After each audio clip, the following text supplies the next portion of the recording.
কৃষ্ণ জয় গুরু শঙ্কর সর্বগুণা কর যা কিরিনা শিকেও পাম তুহার ঈশ্বরণ করে নহ তগতি বারে কুকুর প্রণাম বারে কুকুর প্রণাম।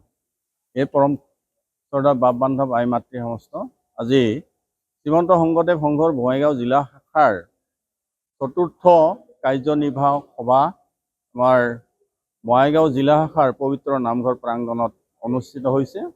ইয়াতে আমাৰ বঙাইগাঁও জিলা শাখাৰ 33খন প্ৰাথমিকৰ সমস্ত প্ৰতিনিধি বা পাই সমস্ত ইয়াতে উপস্থিত আছিলে আৰু উপসমিতিৰ সমস্ত বা পাই উপস্থিত আছিলে আৰু এই উপস্থিত বা পাই সকলৰ উপস্থিতিত আমাৰ 25 বৰ্ষৰ যি বাৰ্ষিক প্ৰতিবেদন আমাৰ সম্পাদক বাপে দাখিল কৰিছে আৰু আমাৰ যি প্ৰধান তিনিটা কাৰ্যসূচী তাৰমানে আমাৰ উৎসৱ পালন কৰা হৈছিল। প্ৰথমতে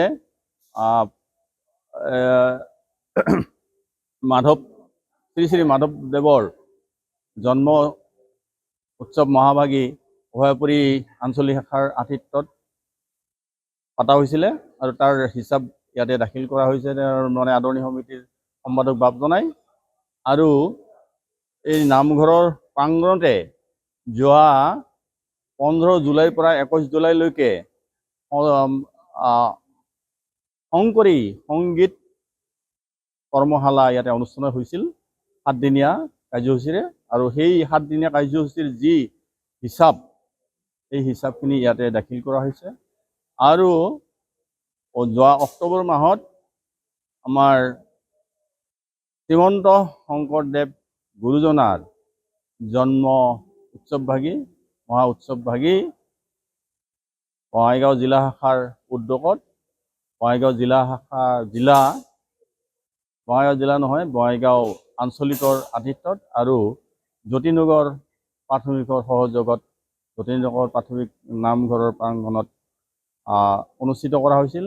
আৰু তাৰেই আদৰণি সমিতিৰ সম্পাদকে আজি ইয়াতে হিচাপ দাখিল কৰিছে। মুঠতে আজি ইমানখিনিয়ে কাৰ্যসূচীৰে আছিলে। অন্য আন ক্ষেত্ৰত আৰু এটা গুৰুত্বপূৰ্ণ আজি আচলতে দিন আছিলে আমাৰ কাৰণে। এই 41 বছৰে আমাৰ জিলা নামঘৰত আমাৰ ৰন্ধনশালা এতিয়ালৈকে হৈ উঠা নাছিলে। আজি এগৰাকী আইয়ে আমাৰ নতুন এখন প্ৰাথমিক বঙাইগাঁও নগৰ প্ৰাথমিকৰ সংগী শ্ৰীযুতা সুন্দৰ দাস আইগৰাকীয়ে আজি তেখেতৰ অনুদানৰ কাৰণে প্ৰতিশ্ৰুতি দি তেখেতে যিটো অনুদান দিছে তাৰ দ্বাৰাই আজি ভকতসকলৰ দ্বাৰা ইয়াতে এই ৰন্ধনশালাৰ লাই খুঁটা স্থাপন কৰা হৈছে। সেইটো আমাৰ কাৰণে খুব গুৰুত্বপূৰ্ণ কথা আৰু সৌভাগ্যৰ কথা। আৰু তাৰ বাবে তেখেতক আমি বঙাইগাঁও জিলা শাখাৰ তৰফৰ পৰা ধন্যবাদৰ কৃতজ্ঞতা জনাইছোঁ আৰু তেখেতৰ সুস্বাস্থ্য কামনা কৰি প্ৰভু ভগৱন্তৰ ওচৰত আমি সেৱা নিবেদন কৰিছোঁ। কৃষ্ণ জয় গুৰু শংকৰ। এইখিনিয়ে আজি আমাৰ কাৰ্যসূচী আছিলে জিলা নামঘৰ প্ৰাংগণত। কৃষ্ণ কৃষ্ণ। আজি ইয়াতে আহি আপুনি কেনে অনুভৱ কৰিলে আৰু আপুনি কি ধৰণৰ কেনেকুৱা ব্যৱস্থা লৈছিল আমাৰ নামঘৰ কওকচোন। নামঘৰ মানে এটা পবিত্ৰ স্থান য'ত ধৰ্ম আলোচনা কৰা হয়, মানুহৰ মন পবিত্ৰ হয়। গতিকে ইয়াত আহিতো সঁচাকৈয়ে খুব ভাল লাগিল, মনটো পবিত্ৰ লাগিল। আৰু মই বিধায়ক পুঁজিৰ পৰা ইয়াতে 4.5 লাখ দিলোঁ নহয়, 4.5 লাখ টকা মই বিধায়ক পুঁজিৰ পৰা মই দিয়া হৈছে। ইয়াতে আধৰুৱা কামখিনি যে সমাপ্ত কৰিলে আৰু যিখিনি অলপ কাম আছে সেইখিনি যাতে সম্পূৰ্ণ কৰি উঠে তাকে আশা কৰিছোঁ। আৰু ভৱিষ্যত দিনত এইখিনি ৰাইজে আমাৰ যিসকল আমাৰ শংকৰ সংঘৰ লগত জড়িত হৈ আছে ব্যক্তি, তেওঁলোকে যাতে এনেকৈ নাম ধৰ্মৰ জৰিয়তে ৰাইজৰ মংগল সাধন কৰে। ভগৱান শ্ৰীকৃষ্ণৰ আমি ইয়াত হেৰি কৰা হয়, আলোচনা হয়, নাম গান কৰা হয়, বিভিন্ন ধৰণৰ যি অনুষ্ঠানবিলাক হয় এইবিলাক সঁচাকৈ ক'বলৈ গ'লে অতি শলাগিবলগীয়া।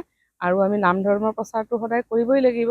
আমাৰ অসমত মহাপুৰুষ শ্ৰী গুৰুজনা শংকৰদেৱে যি তেওঁ নাম ধৰ্ম দি গৈছে আমাক, তাকে লৈ আমি গোটেই ভাৰতত পৰিচয় দিব পাৰোঁ। আৰু অহা দিনত যাতে এইখন নামঘৰে অধিক বেছি ভাল হয়, ৰাইজক সদায় ভালে কুশলে ৰাখাৰ পথ দেখুৱাই, তাকে মই আশা কৰিছোঁ। শ্ৰীমন্ত শংকৰদেৱ সংঘৰ বঙাইগাঁও জিলা শাখাৰ নামঘৰত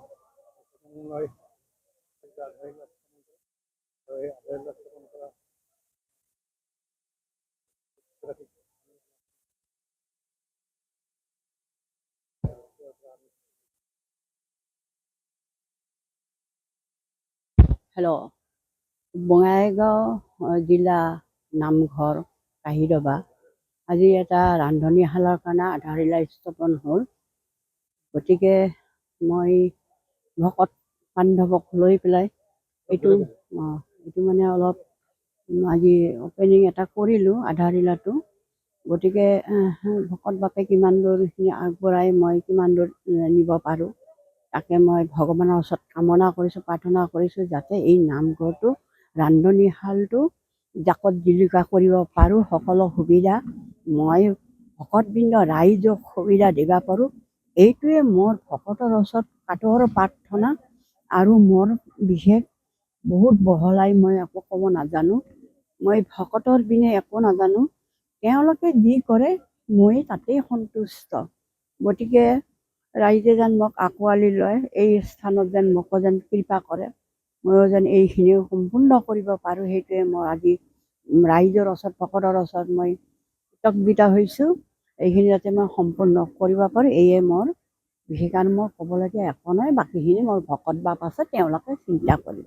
কৃষ্ণ কৃষ্ণ কৃষ্ণ।